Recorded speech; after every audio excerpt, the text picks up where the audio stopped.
दोस्तों, हमारे 20 सैनिकों के शहीद होने के बाद अगर चीन ये सोच रहा है कि वो लद्दाख में गुस्ताखी करेगा और एलएसी को बदलने की कोशिश करेगा, तो भारत कुछ नहीं कर पाएगा।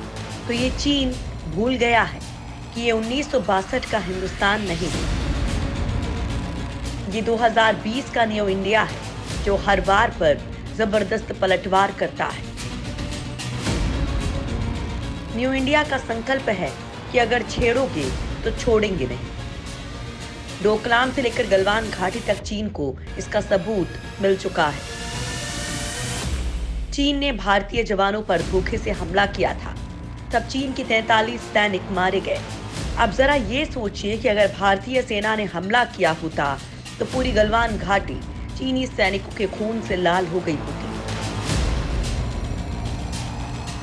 इस घटना के बाद से भारत और चीन के बीच लद्दाख सीमा पर तनाव कम होने का नाम नहीं ले रहा। नई जानकारियों और सैटेलाइट तस्वीरों के जरिए एलएसी पर चीन की कारस्तानियां साफ देखी जा सकती हैं। एलएसी के पार चीन के 5 किलोमीटर के दायरे में ही 100 से ज्यादा बख्तरबंद गाड़ियों और बुलडोजर्स के होने की बात साफ है। ऐसे में सवाल ये उठता है कि क्या भारत अपने 20 सैनिकों की शहादत का बदला लेगा? दरअसल इस घटना के बाद से देश में चीन के खिलाफ काफी गुस्सा है। देश ही नहीं, सेना भी चाहती है कि उसे भी बदला लेने का मौका दिया जाए। हालांकि भारत युद्ध नहीं चाहता, लेकिन भारत को कुछ ऐसा करना चाहिए जिससे चीन को सबक सिखाया जा सके। दोस्तों, आज हम आप लोगों को इस वीडियो में ये बताएंगे कि आखिर भारत किस तरह से चीन से अपने 20 सैनिकों की शहादत का बदला ले सकता है। सेना के अधिकारियों का भी मानना है कि भारत चाहे तो चीन पर सीमित कार्रवाई कर सकता है। क्या भारत चीन से बदला लेने की कर रहा है तैयारी? दरअसल चीन की चालबाजी के बाद अब भारतीय सेना बदले की आग में जल रही है। सेना के कुछ अधिकारी चाहते हैं कि भारत चीन पर हल्की कार्रवाई करे, जैसे उसने करगिल युद्ध के समय पाकिस्तान पर की थी।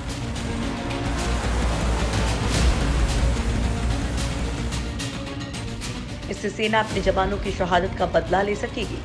हालांकि चीन और पाकिस्तान में काफी अंतर है, लेकिन हमारी सेना चीन को करारा जवाब देने में सक्षम है।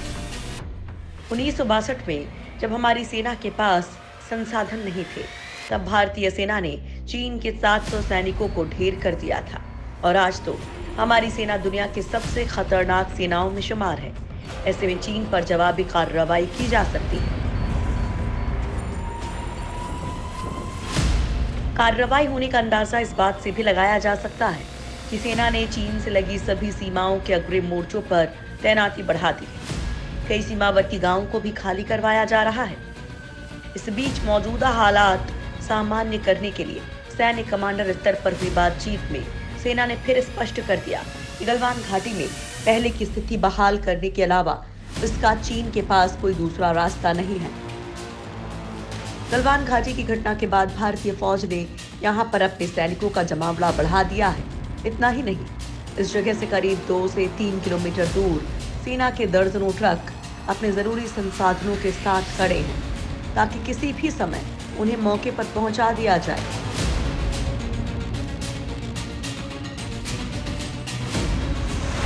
भारत लगातार रख रहा है चीन पर नजर। भारत लगातार सैटेलाइट्स, ड्रोन्स और P-8I जैसे लंबी दूरी के नेवल एयरक्राफ्ट तैनात कर रहा है। रडार और इलेक्ट्रो ऑप्टिक सेंसर से लैस ये सर्विलांस प्लेटफॉर्म्स एलएसी पर PLA की तैनाती को ट्रैक करने में पूरी तरह से सक्षम है। तिब्बत के गरगानसा, होटल, काशगर, गुंगर और कोरला जैसे चीनी एयरबेसों की भी नियमित रूप से निगरानी की जा रही है, ताकि समय आने पर चीन को करारा जवाब दिया जा सके। सूत्रों के मुताबिक सेना के कुछ अधिकारी चाहते हैं कि चीन की सेना पहले कुछ करे। इससे पहले ही भारत को चीन पर कुछ सीमित कार्रवाई करनी चाहिए, क्योंकि पहले कार्रवाई करने से चीन पर दबाव तो पड़ेगा ही, साथ ही भारत को बढ़त भी मिल जाएगी।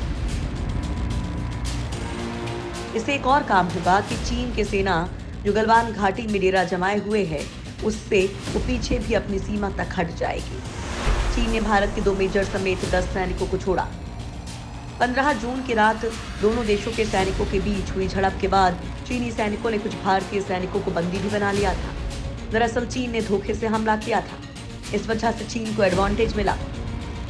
समाचार एजेंसी पीटीआई के मुताबिक चीन ने 2 मेजर समेत 10 भारतीय जवानों को बंधक बनाया था, जिन्हें 3 दिन की बातचीत के बाद रिहा कर दिया।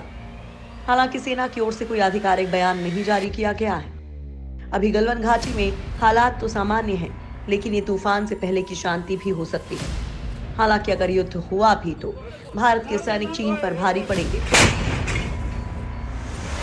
युद्ध हुआ तो बुरी तरह से मात खाएगा चाइना। दोनों देशों के बीच चल रहे तनाव के बीच एक अध्ययन से साफ होता है कि भारतीय सेना चीन की सेना पर भारी पड़ सकती है। हार्वर्ड विश्वविद्यालय के हालिया अध्ययन में कहा गया है कि 1962 की तुलना में भारत को चीन के खिलाफ ज्यादा फायदा मिलेगा। हार्वर्ड कैनेडी स्कूल के welfare centre for science and international affairs में प्रकाशित शोध पत्र में भारतीय और चीनी रणनीतिक क्षमताओं के तुलनात्मक आंकड़ों का विश्लेषण किया गया। इस रिसर्च के मुताबिक 2017 में हुए डोकलाम विवाद के बाद इस बार दोनों देशों के बीच शांति होना काफी मुश्किल है, और अगर युद्ध होता है तो भारत को ज्यादा फायदा होगा। रिसर्च के मुताबिक भारत ने अपने परमाणु हथियारों को बम वर्षक विमानों और मिसाइलों के जरिए तैयार रखा है। वायुसेना ने भी मिराज 2000 और जगुआर IS के स्क्वाड्रन के विमान परमाणु हमले के लिए तैयार रखे हैं।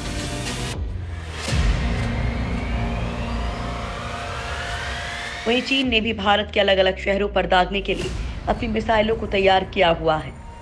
इससे शोध के लेखकों फ्रैंक ओ'डोनेल और एलेक्स वोल्फ्रास का आकलन है कि चीन के खतरों और हमलों के जवाब में भारत फायदे में है। भारत को चीन के खिलाफ अपनी सेना की ताकत पर विश्वास है। चीन से मुकाबले के लिए भारत की थल सेना उत्तरी, मध्य और पूर्वी कमांड में, जबकि एयरफोर्स पश्चिम, मध्य और पूर्वी वायु कमांड में संगठित है। अनुमान है कि चीन से लगती सीमा के पास भारतीय सेना के हमलावर बल की संख्या करीब 2.25 लाख है। इनमें से लद्दाख में 3000 कर्मी T-72 टैंक ब्रिगेड और करीब 1000 कर्मी अरुणाचल प्रदेश में ब्रह्मोस मिसाइल रेजिमेंट में हैं। वहीं इंडियन एयरफोर्स के 270 लड़ाकू विमान और 68 अटैक एयरक्राफ्ट चीन से लगती सीमा पर मौजूद हैं। ये शोध चीन की पेशानी पर बल ला सकता है। वैसे भी भारतीय सेना के पास पहाड़ों में युद्ध लड़ने का एक लंबा अनुभव है। इसका फायदा उसे इस युद्ध में मिल सकता है। 20 अक्टूबर 1975 को अरुणाचल प्रदेश के तुलंगला में चीन ने असम राइफल की पेट्रोलिंग पार्टी पर धोखे से हमला किया था। इसमें भारत के 4 जवान शहीद हुए थे। यानी चीन ने तब भी अपना धोखा देने वाला चरित्र दिखाया था, और अब एक बार फिर से हिंसक चरित्र सामने आया है। लेकिन चीन की चाल को अब हिंदुस्तान हमेशा के लिए सीधा करने जा रहा है।